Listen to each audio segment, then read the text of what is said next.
Alright, there we go. Welcome back, folks. Game number 2 between the sides of Singularity and J178. J178, they started off well, but the tensions went awry.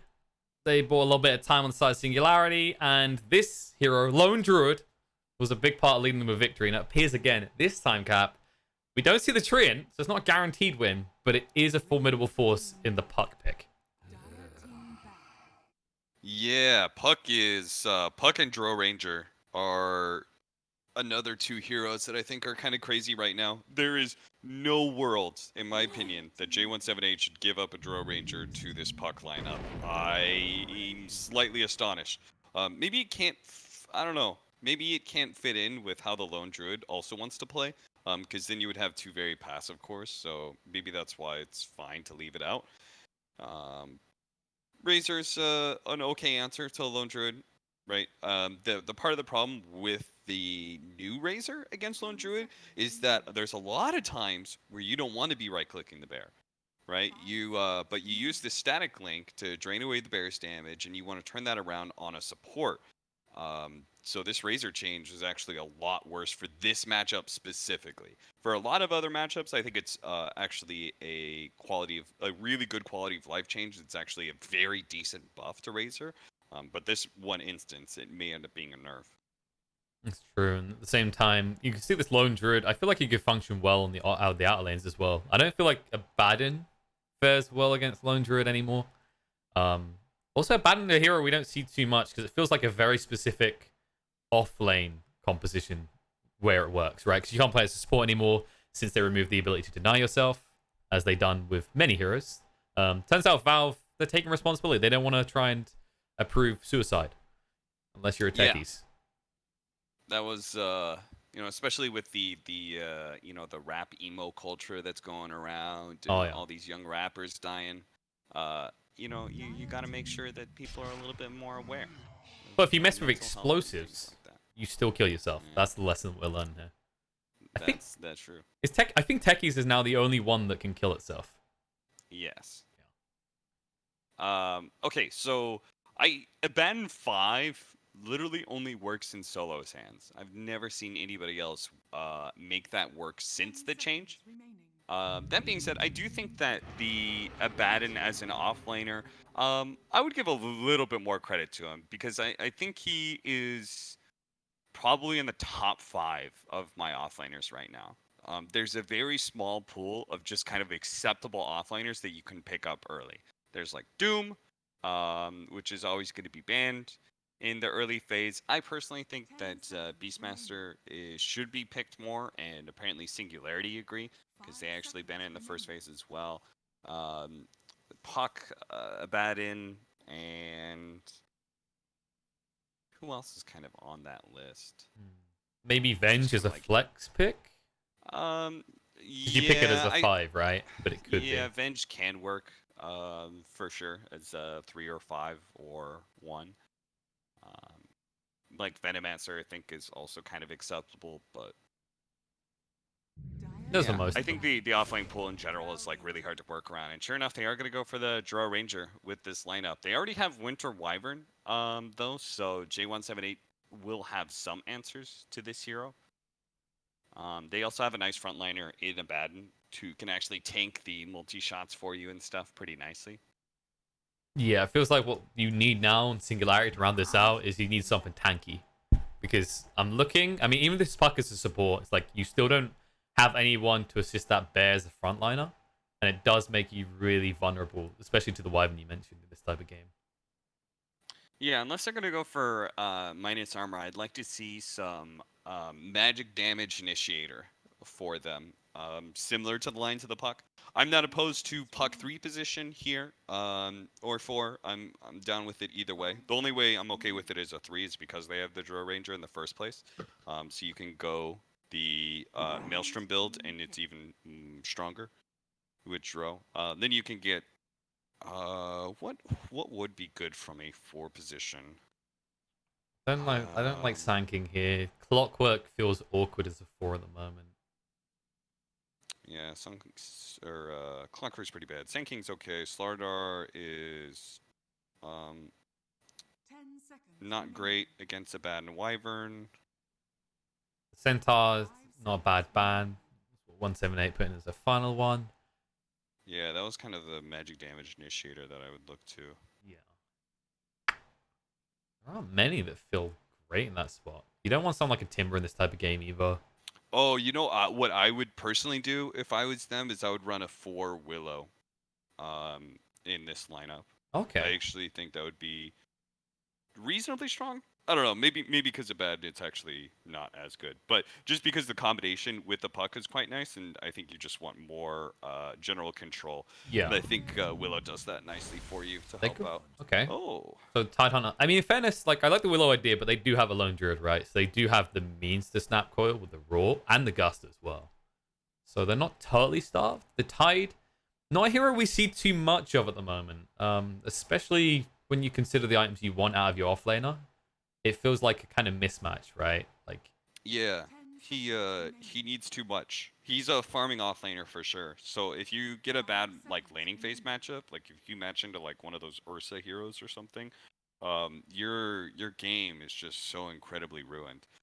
That being said, Tide does pair really nicely with the puck in laning phase because you can go Gush level 1 and Puck takes huge advantage of that, especially if he has the Blightstone to start and he's going to have the Drill Ranger aura to work with and stuff. And having a frontliner for this Drill Ranger was the right idea. yeah, I agree. I think that was the thing that I was worried about, is that you were going to have a Lone Druid bear up front, maybe the owner as well. But then you had heroes like Wyvern that could just force an awkward Winter's Curse onto one of 3 squishy heroes. This gives them a little bit more oomph and also gives them a powerful form of initiation. So you want a hero that gets on top of Drill Ranger. Yeah. And I'm not sure if you want to play this slow or fast, because Drill Ranger lineups are incredibly scary late game. I think they beat you late. Between Dro, Tide, unless you pick up like Spectre. I think that's the only hero that can maybe beat this lineup from Singularity late. So I think you want another hero that plays pretty quickly. And I don't know. It's a bit problematic that they don't have like the greatest Roche taking or tower taking. Both of it just comes from Abaddon. Yeah, it's a bit worrying. That's by the way, one of the reasons I love Abaddon as a 3 still right now is that he gives you so many things, right? He's a frontline. He gives you good team fight off of his ultimate. You don't have to worry about his laning phase. He gives you Roshan, he gives you towers. Like he checks so many boxes for you that like every single lineup will appreciate having an Abaddon on it, you know. It's what I call one of those super glue offlaners, right? It's like, yep, I can just stick all this crap that we've got elsewhere together. So 178, they decide, okay, winning lanes is first in our mind, and obviously one of the classic counters to Tidehunter is the Slark. So they're definitely looking to play fast. I'm stupid. I should have called that one. I was like, he said Spectre, but Slark is the other late game carry that can win. Plus, it beats Tidehunter. Slark with this like new Aghanim Scepter. I think it's an insanely good Aghanim Scepter. I'm just not sure if you should be building it as early as I see many people do. But it is another hero that can gap close on top of the Drill Ranger. So I think this is a pretty safe option. It answers a lot of problems that they maybe had. And Singularity is, once again, Hester Joe's going to be hard pressed in finding a good lane for himself. I think it's interesting you mentioned the Slark Ags earlier, though, because I can kind of see why they like to build it so much, right? Is it's the thing with Slark is you always want to be in and out. You just want to constantly be in and out, which it gives you already. At the same time, similar to the Skewer Ags for Magnus now, you can treat it as a means to just flash farm quicker as you jump from camp to camp. So, like, I guess it complements both choices for the hero, whereas before it was always awkward, right? It's like, I'm either going Midas, I'm just farming for a bit, or I'm going, like, Shadow Blaze or Echo Sabers, where I'm definitely fighting all the time. Yeah, I think it's definitely an item that is core to your toolkit eventually. I just think a lot of people default into it being their, like, second item choice a bit too much. But I think I like... You know, it's funny. I think I liked J178's lineup last game, and I think I like it this game as well. So you're cursing them? Yeah. I mean, to be fair, like I feel like J178 had like a very real chance to win that game. But this time around, at least they don't have that that looming threat of like we're gonna lose late game, so we have to break the base now. That was kind of where they that was their biggest flaw. Right? Yeah, Is that they they're did awkward very well hesitation. for they did very well for 20 25 minutes, and they took one awful team fight, gave up all that map control, and then just proceeded. They were down for like the last like 15 minutes. It was just inevitable. They're going to lose the game. It's just a question of when. I agree. This time around, like the slot kind of gives you that infinite scaling almost. Rubik, Wyvern, both very strong in the late game. Abaddon becomes a ridiculous hero once you get like 4 or 5 items. You become unkillable. And also, I just love the Abaddon with the Slark. Like we mentioned about being super glue. In this type of matchup where you've got multiple silencers on the side of Singularity, having that aphotic shield will make sure that Slark can play a lot more aggressive a lot earlier on.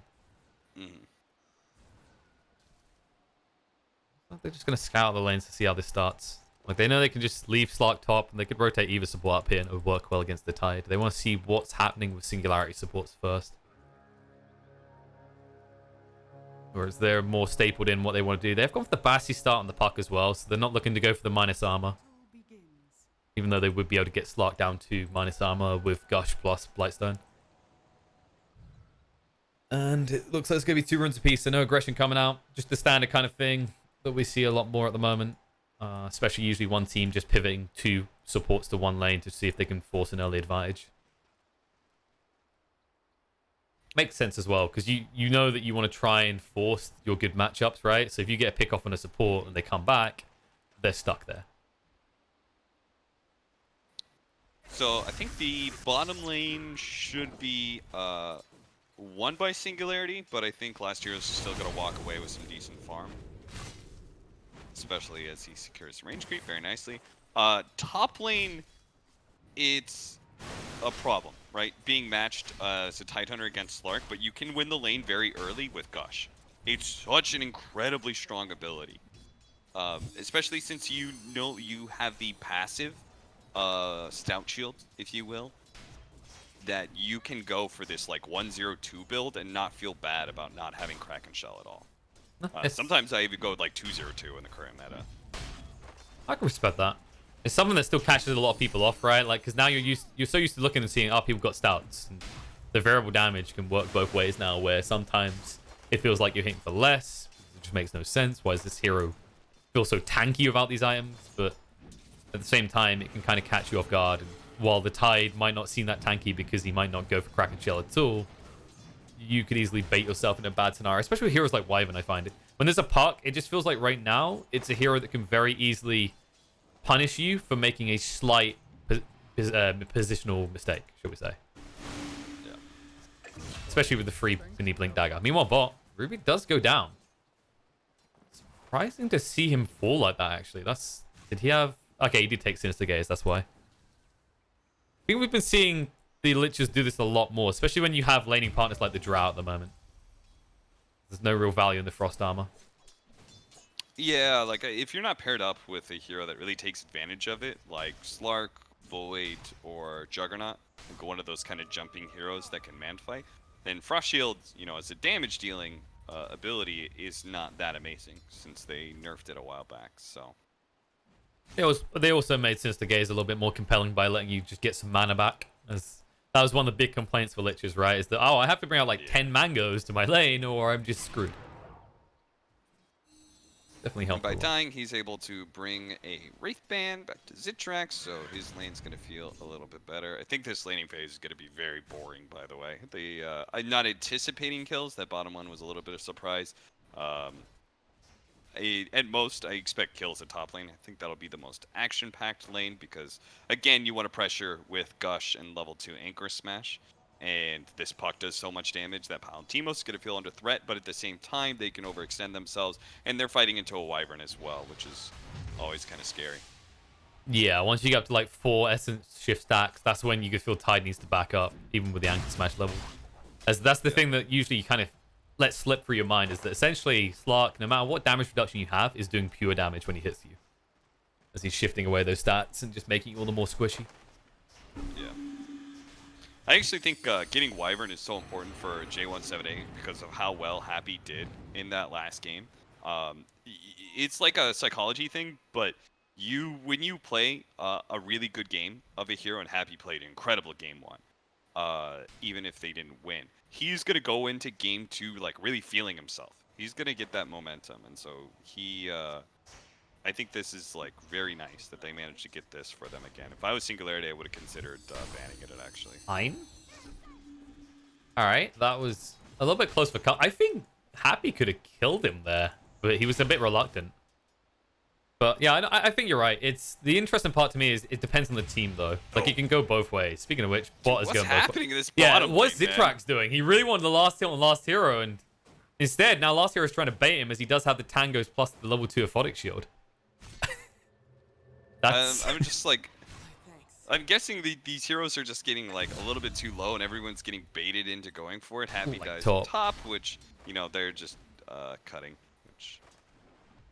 Yeah, they're just Happy out a little bit. They're dragging us one way or the other. And this is kind of the sad life of why we didn't start this lane, is that Slark can't really do anything to help against this combo. We saw how much damage he takes with Gush on him. So he just kind of has to let that be and say, I'll farm, try to minimize your deaths, Happy. Don't feed too much. That's the free pass that support's always looking for, by the way. Don't feed too much. I think this play, by the way, that Joe's doing is so important. More people need to be doing this. Cut the creep wave or really push it in. If you can cut it, great. When the bounties are spawning, it allows you to be able to pull the creep wave with you, and put the enemy core underneath his tower with a creep wave on him. So you're basically securing 2 bounty runes while simultaneously making sure you miss 0 CS. Right? You haven't missed a drop of experience despite picking up these bounties. It's maximizing value. Offlaners.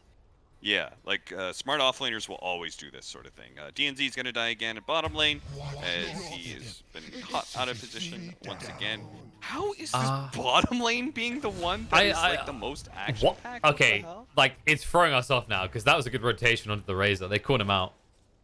They overwhelmed him. Nice rotation for mine. But yeah, I think like from a commentator perspective, this bot lane is the red herring. We're just looking here. It's like this. We keep getting drawn back here in a lane that really shouldn't have these sort of kills. However, Last Hero, that could easily be a kill. Since the gaze comes out into Bignum, they switch targets, which is surprising considering they definitely had the damage to finish off Last Hero.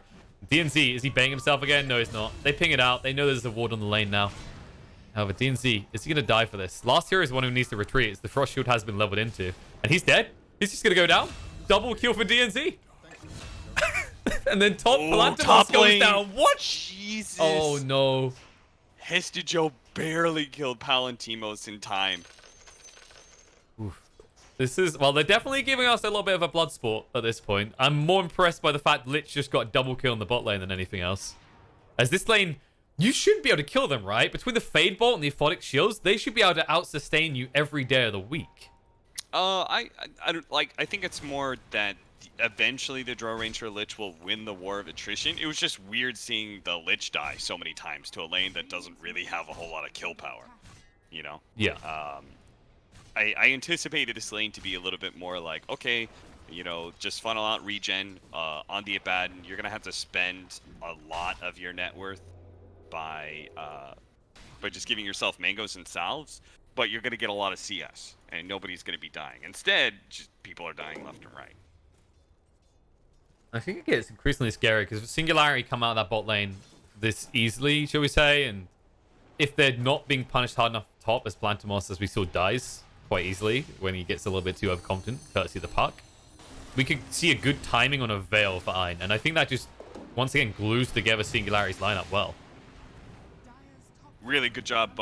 By killing Palantimos earlier, Hestejo got his phase boots, and now they're really pressuring Palantimos because they know Happy's trying to give him the space to get level 6. But at the same time, if Happy's not close by, then they can just keep on going on Palantimos and push him out of the creep wave, just like they did here, and they're going to get the Happy kill probably as a result as well. Yep, but there is a trade. Meanwhile, on top, they do finally get the Happy kill. He bought a little bit of time, but it doesn't really come to much as Palantimos tries to hit into them. Nice Fable kill coming out on Ein. The final hit's there, and Hestejo needs to retreat as Plantimos is now level 6.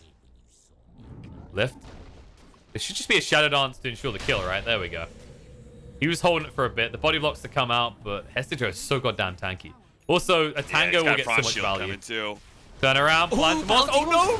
The Sinister Gaze again from Lich. And now Bignum getting low. Hesicho stands his ground. The Splinter Blast does bring him down. But DNC loses vision for the Frost Blast right at the last second. Bignum can now turn around and they can just run down DNC and kill him off as well. However, Puck has arrived and Iron moves in. Looking for the kill on the Bignum. Nice cold embrace to save the day though. But there is a Frost Blast from DNC again. Alright, this is the DNZ show. Alright, I just want to watch this man from now on. He's doing everything he needs to in this game. Part of 6 out of their 10 kills so far. Singularity's up by 3k, which is kind of crazy to me. It's not terribly surprising. Again, like being able to get that kill on Palantimos and pick up your phase boots, that does everything for that laning phase. And now they have their level 6s, so... They don't even hesitate. They're like, wait, if just in case reinforcements are coming, let's just press R. Yeah. Just use your Ravage. Like, if Wyvern got a cold embrace off there, and then, you know, like, maybe he's able to pounce right as the coil breaks, just don't care. When you've got these offlaners with big ultimates like Tidehunter, just blow them. Just use it early. It's not that big of a deal. You're never going to get a good team fight in the first 15 minutes of the game. Yeah. I think it's like, get a good Ravage. To go back to your point about the surprise of how this lane is going as well, it isn't that we don't think Singularity can kill, right? It's just that 178 have drafted heroes that shouldn't allow kills to happen early on, right? Like the Abaddon, the Rubik, the Wyvern, and also the good matchup for Slark top. And now, 178, they want to make some kills happen. Zit tracks to the target. The Chain Frost only bounces once, though. However, Pikachu has gotten pretty low, and Iron will start him up. Does a decent amount of damage. The bear does arrive as well, and Pikachu is just gone. Last hero might join him in the grave if they get a root, and there it is, straight after he uses the Aphotic Shield. All right, perfect timing to get your hands on an outpost, and top went their way as well by the looks of it. Yeah. Okay, that's worrying for 178. They are falling behind not only in net worth, but excessively in the XP department as well. Yeah, this is turning real bad. The fact that they feel comfortable enough to leave Tidehunter alone against the Slark, which is usually a matchup that goes terribly for you. It's going terribly for Slark right now. Dodges out the multi-shot. Really have to respect that. It catches people off guard still that there's a slow duration of 4 seconds on the multi-shot. Definitely been caught out plenty of times by it. Lethal amount as well. Mid. Oh. Fine. He jumped on here. Lose your orb out. Needs to make his escape. Bignum will go down, and it looks like Iron will get away with the Frost Armor to protect him. Man, I'm just not sure. Like, Pikachu's not quite ready to fight as much as he would like to. Like, he still needs his drums. When he has his drums, he'll run all around the map. But it's really important for you to have the drums because, again, the active is so good. Pikachu. Oh, nope. He missed the kill on Ein. Gets away. Elusive Pot lives to fight another day. And while that's happening, Excalibur did take the bot tower. And that's my other worry, right? Even once you get these drums, if Excalibur just mirrors your movements like he did bot, Pikachu should lose those engagements time and time again. As it's just like you outnumber especially him. with the whole static link onto the bear, but most of the time you don't want to be hitting the bear sort of deal. Top. But J178 can start turning some fights maybe with level 6s coming in. Won't chase the illusory orb. He didn't have Dream Call for 5 more seconds. The pings come out, but Pikachu, he just baited himself that regen rune. They should be able to get across in time. There it is. Dream Call straight down, and they're going to overwhelm this Razor. Throw him away. Gust him back. Where you going, buddy? Oh, no. No chance. Can't get him raised to the Cold Embrace. No chance for the Witness Curse either, as SNG, they're quick to disengage. It's really hard to do in plays like that, but you need to make sure you're saving heroes TPing first. Like, Bignum did TP in time, and he got off Fade Bolts. Imagine if that was the Wyvern, he called Embraces and Winter's Curses, then that fight could actually turn around quite heavily. But, sadly, it was just a Rubik. Not much Rubik can do there, and Singularity is going to just gonna run over J178 at this point. When you're up by 6k gold lead, I don't know what Razor can do for you. Hopefully not die would be a good start, and then you just pray that your Slark can do something, but he's nowhere near this Diffusal. He's got a long way to go. And also, I'm concerned about the timing on Excalibur. This rate, he's going to have a wonderful time on this Radiance, and at that stage, I mean, we mentioned it before, you know, the Lone Druid works well against the Razor, but the net worth differential is so large at this point that it doesn't just work well against you, it completely destroys you in these fights.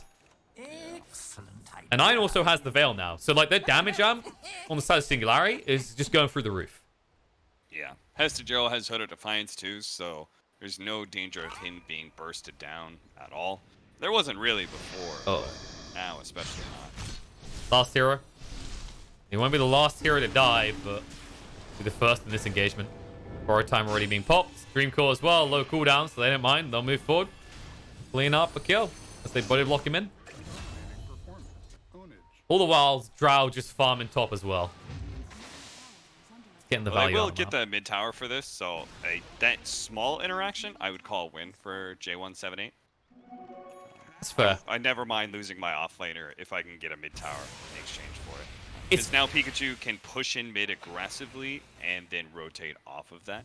I was just going to say, like, his value is a bit low now, though, right? Because especially at this point in the game, there's a high priority on the outer lanes now that the outposts have been introduced. So it's still good. But the fact that your opponent still has these tier 1s on the outer lanes and you don't, feels like you might just be XP starved on the next outposts. Yeah, for this like new meta of Dota, the side lane towers are definitely way more important than they used to. I think safe lane towers especially, like offlane towers are naturally hard to take. I think safe lane towers, if you can keep your safe lane tower up in an inordinate amount of time, it's just a hassle for the enemy team. Like bottom, they'll never feel good about taking that outpost because if that safe lane tower is still there, they know they're probably not going to keep it. It's definitely a high priority for right on that, though, right? Because also Die at least still have the shrine top. Definitely feels like there was attempts to make Radiant feel a bit harder to play, as last patch it was definitely seen as the easy side to play around Roche, right? Because you just ignore bot, but now that you need to go here and it's no man's land because you don't even have a shrine nearby anymore. Yeah, it was an interesting change. And it will become no man's land as 178 are committing to this push. The Glyph to ensure that they can actually get the tower while slowing down the push on the mid lane, as Singularity has turned up there to try and take the tier 1 mid. They are TPing in. But Hesta Joe is zoning everyone away. There's the Dream Call going down. Pikachu will snap it. There's just space for the Drow to go at it. Lift comes out onto her, but the tower's already gone. Pikachu chasing in with the drums. He's too low, though. He made a mistake. Chain Frost coming around. What is this play? It looks like he'll still go down. The proc coming out from the marksmanship ensures the Cold Embrace can't do anything with his Sister's Vine. Double kill already for the Puck. And 178, they chose to engage on that after the tower had fallen. Weird. Well, that's going to be Roshan dying. I can't believe Pikachu just ran in with half health like that. Frustration, he maybe? Didn't have, I mean, he didn't have a whole lot of static link damage either because that Lone Druid. I don't know. The more I see this Lone Druid matchup, the worse I feel about it. Like the roar on how easily you can Savage Roar this this Razor and preventing the static link. That's always been a good thing. But now, again, there's just too far ahead. This bear's too hard to bring down. He's got 2900 HP. He's gonna have Radiance soon. This was also an early Lone Druid pick, right? So you had time to flex to it. You saw the impact it had last game as well. So you kind of had to sit there and go, this is a Singularity special. We should try and pick a matchup that can beat this. Instead, they put themselves on the ropes at that point in the draft. Yeah, and this Slark pick hasn't worked out for them either because they didn't actually win the Slark's lane. Therefore, he didn't get like that fast diffusal blade, which really, because then he just plays in the side lane and he pushes it all the time. Any hero feels uncomfortable going to that lane because they know they'll die 1v1 against a diffusal blade Slark. So it's just supposed to be this constant pressure where you're always rotating a hero into lane to defend the tower, but you can't aggressively push it out. So it's just kind of like this really shitty rotation all the time. But here, when you're so far behind and like Tide was like up in net worth and that sort of thing, like he was able to man fight the Slark a lot, then this just kind of all snowballs against you. It's very similar to like the Bloodseeker Sand King matchup where that lane should go one way, but if it does go the other way, it starts going the other way really hard. Yeah, if you're counter picking like that, you need to be winning that lane like that. If you look at 178's lanes, all of them, that's the one that should have came out ahead. Then you're flipping a coin in the other two, sure. But when we really look at this logically, Singularity, they won all three lanes. I don't think that's like, that's not an overstatement, really. Like, bot was a little bit back and forth, but especially DNZ's moves in the end gave them the edge there. And now 178, they don't The kind of awkward thing about being behind like this is you don't have this big ultimate you can just naturally play around, right? While Singularity, if they had fallen behind, between the Puck and the Tide and the Lich, they have a lot of damage just in their skills alone. You at least have the 2 now. Maybe you can find some sort of pick-off, but now that they have the Aegis, you can already see that Singularity just want to play as 5 or as 4 and then connect with the other one constantly to take towers and control the map. It's not too many times I've seen Crimson Guard abandoned. Obviously, it's his best option for this game because they're a very heavy physical damage team, and damage reduction especially is good against drone. They're looking to use that damage right now. Rubik's being left behind. Plantimos is trying to run away, but the Silence comes out. They're holding that Dream Core for maximum efficiency. They don't even need it at this stage. Plantimos is so deep, they just want to see him try for the TP. Things come out. Bounces away. Gust is off the mark. There's the Dream Core coming out, and he'll end up snapping his coil to his own death. That was very nicely played. There's no rush. Wasn't good enough to get out. Just let him slowly kill himself. I guess you can't really fight for J178 until they have BKB on Pikachu. Well, Pikachu might die before that. He'll wish he had a BKB as the Ravage is committed. She better get him low enough. Sinister Gaze to drag him in, and he's just dead. Meanwhile, top, Hein, he should be able to get out. Last Hero can't do anything about that. He will cap the outpost just in time, although, no, I think it's going to be too late. It's going to be close, but no cigar. That's yikes. Actually, did he get it? No, he didn't. He didn't. Yeah, they did get it, right? No, they had bot, so it was a 1-1 split. It looked deceptive, because I was looking at that as well. I was like, hold on a moment. Wait, doesn't it say outpost controlled by Dire? 350 experience Captured by, yeah, controlled by Dire and controlled by Radiant. The Dire had bot, so they missed out on the opportunity to starve Singularity of XP. Oh, sorry, I got you. It's that kind of thing, like you forget, oh, despite the fact 178 haven't really been on the map, they didn't ever lose bot outpost because Singularity had no real reason to come here. Dude, outpost maintenance, that's a term I'm coining, by the way. I had lane maintenance before, which is where you have to like clean up creep waves in order to maintain your 5-man. And now it's like outpost maintenance, man. It's so annoying. It's so far outside of like where you want to be a lot of times. Singularity doesn't feel good about being in the bottom right-hand part of their map as Radiant. They want to be at top. But, you know. I think the term I was coining for it on day 1 was worshipping. Worship? It's daily worship, right? Because you come around like night and then day. It's like you're daily worshipping. I see. Which is weird because we have shrines, which have nothing to do with the worshipping of outposts. But they do look like they're worshipping, right? Like you're there kind of channeling your faithful energies into Gaben, the god of XP. Zithrax now in the bot lane. Trying to be the god of tower taken. Last Hero is slowly being whittled away at. The Crimson Guard makes it a bit hard for Zithrax to really feel his impact. They need a good Winter's Curse, and there it is. They've been waiting for this. The BKB is here. And Aegis has been expended. As it has Can timed they out. Take the fight, though?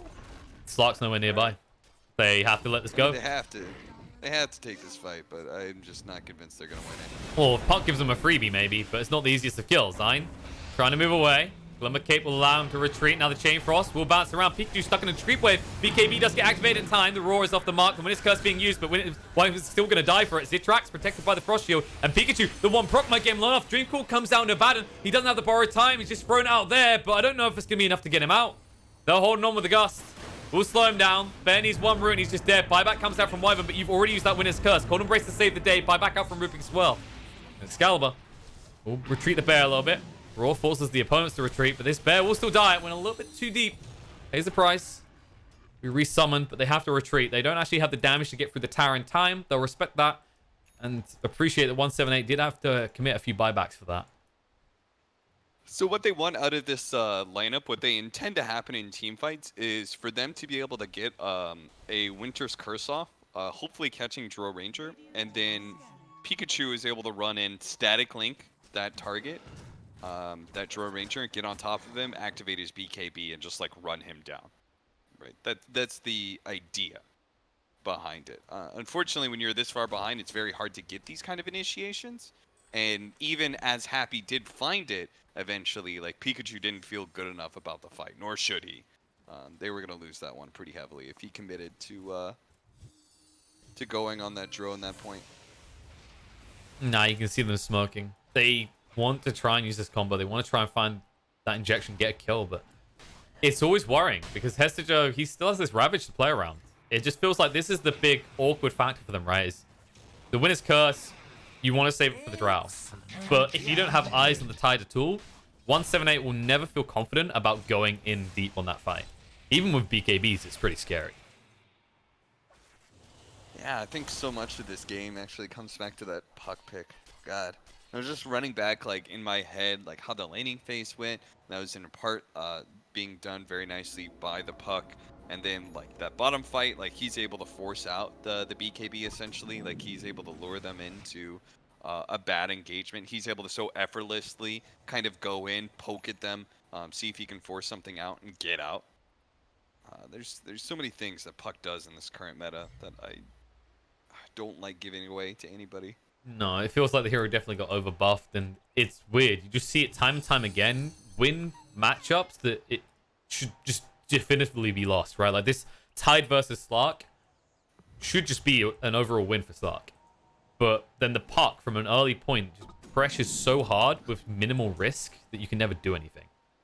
Now, smoke on smoke as it breaks. Here comes down the Razor. BKB though in the chase in. Forced off to try and get away, but the link is still maintained. Will finally be broken. They need to be careful of the bear though. Happy Diary so badly want that winner's curse. Won't even get it. Just gets brought down and they need to retreat. They've used the BKB already. Whoever dies, dies. But 178 need to get as many out as they can as Bignum will also fall. They ping on the side. They do see a Baden. Last hero will try for the TP away and be successful this time. They did not have any ability to stop him from getting away. Yeah, they're so hard countered by these 4-staffs. Really good choice by Hestejo to pick up a 4-staff as well. I'd like to be able to see one on the Lich eventually, which he is.